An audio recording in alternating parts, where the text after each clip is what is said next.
So what do we do at home to prepare you for disruption?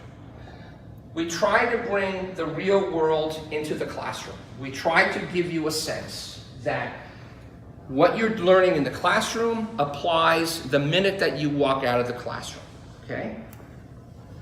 And what you'll see, okay, and I get a tremendous amount of joy from things like this. Thank you for supporting me with my idea. I never find inspiration if I wasn't your student. I can't express in words how grateful I am. What I love more than anything is watching my students successfully leave the campus and go on to have great success in their professional careers, okay? There's no greater joy for a professor than to know that you've had a small part in helping your students realizing their professional dreams, okay? So my mantra in the Latin is mens et manus, which means hands and minds. It's experiential learning. I don't lecture and ask people to regurgitate from a blue book, okay? The level of retention is close to zero. The way that I teach is people do. And when you do, you learn. It's that simple. It works, okay? So this is one of my former students. I don't know if anybody in the room remembers Juliana Ramirez. Juliana Ramirez is from Mexico City. She is somebody who took many of my classes. She's also participated in the lifelong learning that Brittany had talked about. She's come back for the last few years and she's taken electives in the summer. She's running an innovation group at Volaris, which is a discount airline in Mexico. Here she's talking to my class in San Francisco, sharing her experiences. I'd love to bring my former students back to campus that have had success. Juliana is using a lot of the tools that we taught her, and she just got a big promotion. So she sent me this IM literally about a month ago. Wanted to share some good news. Effective February 1st, I've been promoted to report directly to the CEO. Juliana is 28 years old, okay? She's a 20-year-old, incredibly hardworking woman who also is a flamenco dancer. Very interesting young woman, right? Reporting to the company CEO to launch a new business venture. It will be a startup that will be powered and funded by the Volaris board. With this new business unit, we intend to sell vacation packages to empower our airline network. This has all been thanks to the results I've had doing new product development. I want to thank you for supporting me since the very first class I took, okay? This is music to my ears, okay? I love this stuff, okay? So what's it look like when you come into one of my classrooms? Marina Walters has become a cryptocurrency expert. Marina is from Russia. Marina is working out of Silicon Valley, and she's running all kinds of blockchain and cryptocurrency workshops. So every year she comes in and she does a guest lecture on what's happening in cryptocurrency in my Disruptive Innovation course, okay? I bring in mentors from all around the world. This guy runs 2 companies. This guy has mentored 3 or 4 of the top companies in the Mass Challenge this year. Kirtana is a former student of mine who is a rock star designer. So I love to bring in outside thoughts, voices, people, okay? Bruno Faviero, an incredible prodigy, MIT kid. He was running a venture capital fund while he was at MIT, investing in all 12 research universities in Boston. So Harvard, Boston University, Boston College, Northeastern, MIT. He's now running a cybersecurity company, and of course I love having young guys like this come in and talk about what they do. This guy, AJ Macquarie, young Canadian entrepreneur, he's been on Dragon's Den twice. He got money through Dragon's Den. He's built a very fun business around healthy vending machines. He's worked really hard. He's pivoted a few times, but it's really been successful, okay? And then the way that I run my classes is as a workshop, meaning half of each class you roll up your sleeves and you do stuff.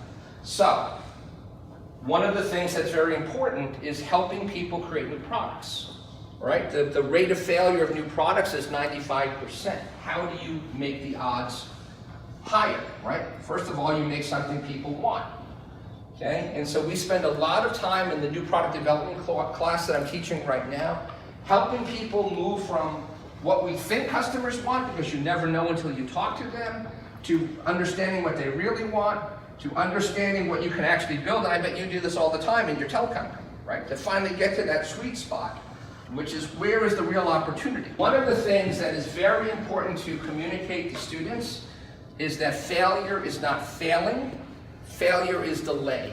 Failure is learning. Failure is saying, you know what, this didn't work, let me understand why it didn't work, and then let me come up with an ability to refine that so that I can continue. Remember, Thomas Edison took 1,000 shots at the light bulb before he got it right, okay?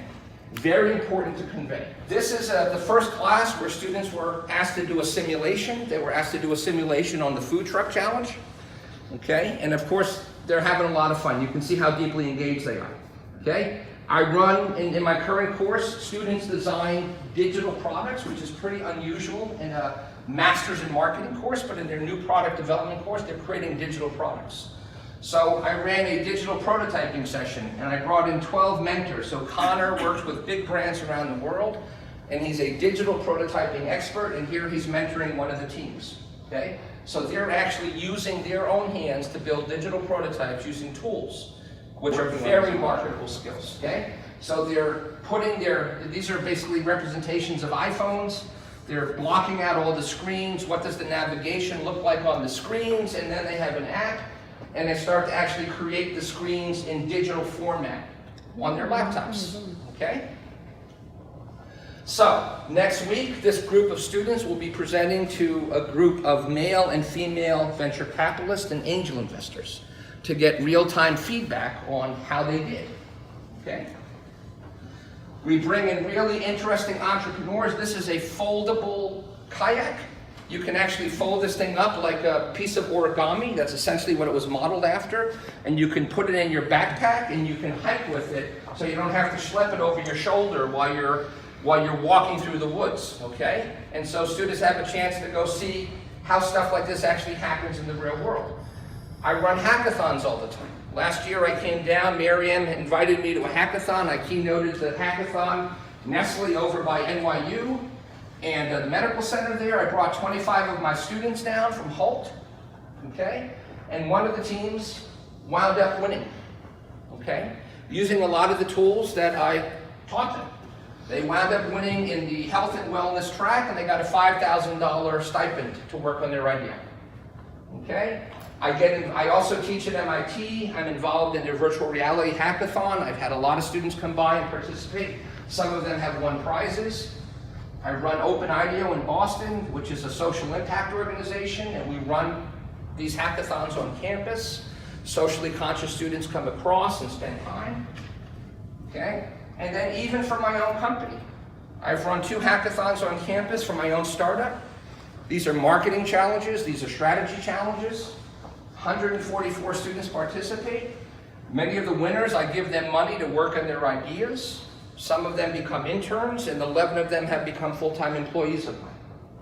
And then here, I was in Milan in October at Pirelli. Pirelli is a heritage brand. It's a 140-year-old Italian tire brand. And as I said earlier, they didn't really understand what it was like to work with millennials. So I brought Pauline from France, Francesco from Italy, Claudia from Germany, Lita Maria from Germany, Matteo, whose grandfather knew Mr. Pirelli, worked with Mr. Pirelli, which was amazing, okay? Johan from Sweden, Lisette from Holland, and Vanessa from Germany, telling 40 of the top Pirelli executives how they wanted to be marketed to, how they consume social media, how they consume digital media, what they thought of the Pirelli brand, what they thought about car ownership, what they thought about tires, okay? Massively well received by the Pirelli executive team, okay? And then I bring in friends that are running very interesting startups. So this guy comes down from Canada, he runs the Canadian Drone Academy, and our students had a chance to play with racing drones, okay? So anyway, so this is the kind of stuff that we do. I'm always looking for new modalities. We won't talk about why we're playing with Legos, but trust me, there's a lot of academic basis behind it.